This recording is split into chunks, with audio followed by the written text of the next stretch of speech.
Hola, ¿qué tal amigos y amigas? Yo soy Benjamín SZ y en esta ocasión les voy a hablar brevemente de algunos elementos básicos del cuento y la narración postmoderna. Voy a estar mencionando también algunos elementos del cuento y la narración clásica y moderna, pero si tienen mucho interés pueden revisar las dos cápsulas anteriores dedicadas respectivamente a cuento clásico y a cuento moderno. Mi comentario va a estar igualmente basado principalmente en dos artículos, uno del escritor argentino Ricardo Piglia, que se llama Tesis sobre el cuento, y el otro que se llama Un modelo para el estudio del cuento, del investigador mexicano Lauro Zavala. Los dos los pueden encontrar en internet muy fácilmente y les recomiendo su lectura. Antes de comenzar, me gustaría hacer una aclaración y es que no necesitan saber teoría para poder escribir un cuento o una novela. La teoría nos muestra modelos de análisis y nos puede enseñar también la gran diversidad de maneras en las que se escribe un cuento o una novela, pero no es necesario tener este conocimiento para ponernos a escribir. ¿Ok? Entonces vamos a comenzar con lo que habíamos comenzado antes, recordando a Jorge Luis Borges, cuando dice que todo cuento cuenta siempre dos historias. En el caso de la narrativa o el cuento clásico, la historia 1 se va a contar en primer plano y la historia 2 se va a contar en secreto y solamente va a emerger hasta el final como una sorpresa o como una epifanía. Es el caso del relato policial clásico en el que la historia 1 sería la historia del detective que investiga un crimen y la historia 2 sería la historia del crimen y del criminal.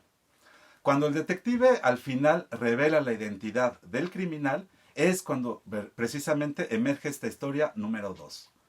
Por ello va a decir Lauro Zavala que tiene una estructura de círculo, porque se estructura alrededor de una sola y única verdad, y va a ser, entre otras cosas, un relato fundamentalmente realista, porque le interesa la representación verídica de su historia. En el caso del cuento moderno, la historia número 2 siempre va a permanecer en secreto, nunca va a emerger. La imagen es la parecida a un iceberg en la que solamente podemos ver una pequeña parte que sobresale por la superficie del agua y el resto va a permanecer siempre escondido. Sería como un relato policíaco en el que al final el detective no descubriera al criminal y simplemente se quedara con una lista de sospechosos. En este caso sería un poquito responsabilidad del lector decidir con cuál de estos sospechosos se queda. Por ello va a decir Lauro Zavala que tiene una estructura parecida a un árbol en el que las distintas ramas son las distintas posibilidades de resolver esa historia y va a ser básicamente un relato antirrealista porque le interesa criticar las formas tradicionales en las que se nos cuentan las historias. En el caso de la narrativa y el cuento postmoderno, lo que vamos a tener es una yuxtaposición o errancia de dos o más reglas del discurso, sean literarias o extraliterarias.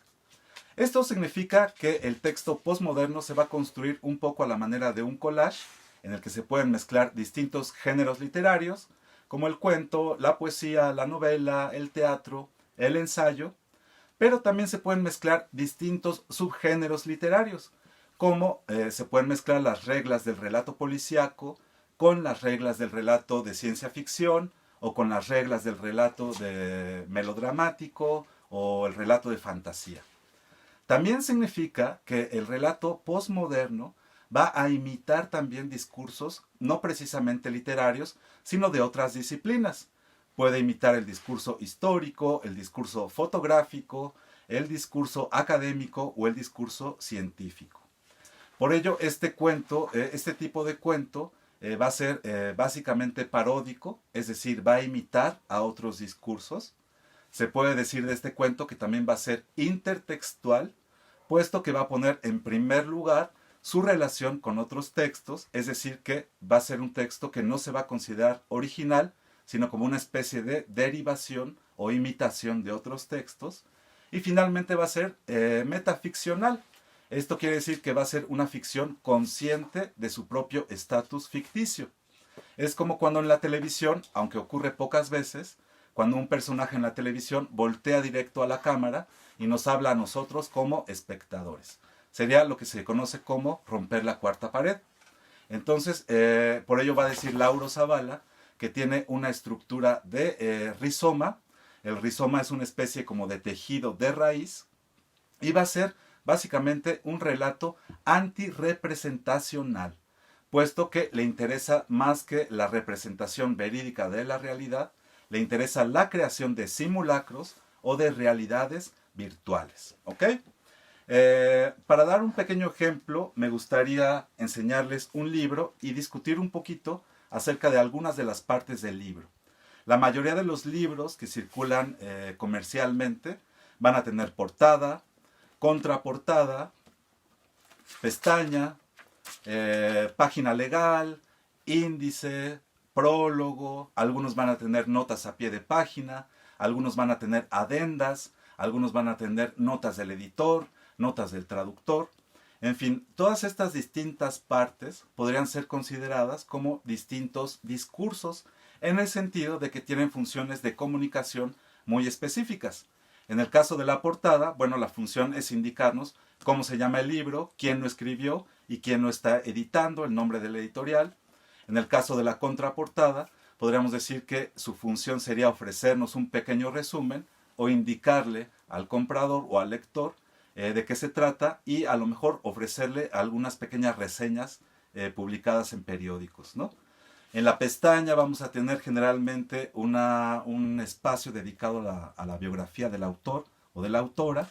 Y en la página legal vamos a tener todos los aspectos legales del libro. A quién pertenece esa obra, a quiénes le pertenecen los derechos de esa obra, el número internacional del libro, el ISBN, el depósito legal, en fin, toda una serie de cuestiones, precisamente como su nombre lo dice, legales. Digamos que el cuento clásico y el cuento moderno siempre van a respetar todas estas partes y nunca van a empezar a contar su historia a partir de estos recursos. Simplemente el cuento clásico o el moderno empieza en la página o en el capítulo número 1, después de el título o el subtítulo. Aquí comienza la novela. Sin embargo, en el cuento o en la narración postmoderna, todos estos elementos de los que les he hablado también pueden formar parte de la ficción. Es el caso de este libro que se llama Shiki Nagaoka, una nariz de ficción, del escritor mexicano Mario Bellatín, en el que vamos a tener una especie de biografía simulada o falsa biografía y en el que se van a mezclar elementos de lo ficticio con elementos del relato biográfico, con elementos verídicos. Este libro, como les digo, va a utilizar diversos recursos como la portada, la contraportada, la pestaña, la página legal, el índice e incluso nos va a mostrar algunas fotografías de la vida de este autor que ya no vamos a saber si es ficticio o si es un personaje verdadero. Entonces, este autor, como les decía, va a utilizar distintas partes del libro y se va a salir del espacio asignado al texto para construir su historia. ¿Ok? Por ello, vamos a tomar en cuenta estos 5 aspectos que aparecen en la mayoría de las narraciones. Y estos 5 aspectos son tiempo, espacio, personajes, narrador y final. Y vamos a ver cómo funcionan en el cuento o en el texto postmoderno. En cuanto al tiempo, vamos a tener que se juega con respetar la cronología de principio a fin, mientras se juega con el simulacro de contar una historia. ¿Esto qué quiere decir? Que en el caso de este libro, en el caso de Shiki Nagaoka, la historia de este autor no empieza precisamente en el capítulo número 1, sino que empieza ya desde la contraportada. ¿Por qué empieza en la contraportada? Porque en la contraportada va a aparecer un texto también del autor, que nos va a un texto medio ambiguo, que aunque no nos dice que es una biografía, sí nos deja un poquito la duda. Entonces, el texto postmoderno puede empezar de distintas partes. Va a haber lectores que pueden empezar directamente con las fotos, o lectores que pueden empezar con la página legal, en donde ya el autor también está metiendo elementos ficticios. ¿Ok? Por último, en este libro también van a aparecer 2 breves narraciones sobre la nariz. Un anónimo japonés del siglo XIII y un cuento de 1916 del escritor japonés Ryonosuke Akutagawa. Entonces, no solamente este texto se compone del texto original de Mario Bellatín, sino que va a venir acompañado de otras dos narraciones. En cuanto al espacio, lo que vamos a tener en este tipo de textos es la creación de realidades virtuales invocadas mediante distintos mecanismos. En el caso de Shiki Nagaoka, esta realidad virtual va a cobrar mucha presencia con las fotografías, ¿no? Cuando uno ve una fotografía, está acostumbrado a creer que es real y que detrás de esa fotografía no hay manipulación, pero para el texto postmoderno esto va a ser diferente, ¿no? En el caso de los personajes, vamos a tener personajes en apariencia convencionales. Sin embargo, van a ser personajes paródicos porque van a ser a imitación de otros textos y van a ser también intertextuales porque van a plantear en primer plano esta relación con otros libros o con otras culturas que tengan que ver con ese mismo tema. En el caso de Shiki Nagaoka, este anónimo del siglo XIII y este cuento de Ryonosuke Akutagawa en realidad son una especie de variación. El mismo personaje aparece en los tres textos. Por eso podemos decir que es paródico, ¿no? Porque no es la primera vez que aparece, sino que ha aparecido ya en otros textos literarios. ¿Ok? En cuanto al narrador, el narrador es demasiado, es autoirónico y es demasiado evidente para ser tomado en serio. Saben estos narradores que desconocen muchas partes de la historia y lo van a hacer evidente.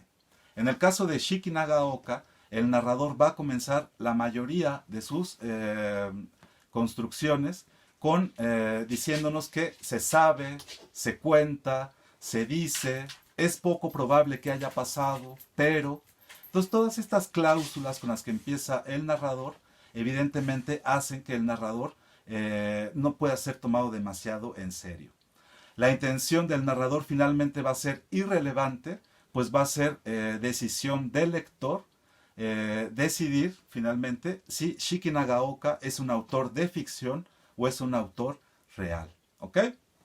En cuanto al final, va a ser también en apariencia epifánico, es decir, va a ser en apariencia sorpresivo, aunque en realidad estas epifanías o sorpresas son de naturaleza intertextual. Esto quiere decir que estas pequeñas sorpresas que uno va a encontrar alrededor del libro tienen que ver más con los otros textos. Cuando nosotros leemos el Anónimo del siglo XIII, vamos a descubrir que es el mismo personaje que Shiki Nagaoka, y eso va a funcionar como una especie de revelación, pero intertextual, porque se trata de otro texto. ¿Ok?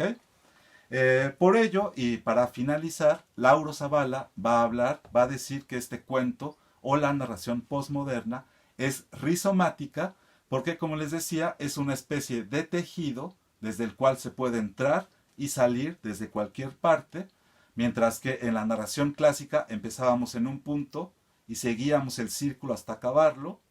En la narración moderna teníamos la forma de un árbol, podíamos entrar por el tronco y salir por las distintas ramas. En el caso de la narración o el cuento postmoderno, como es una especie de rizoma, podemos entrar y salir desde distintas partes.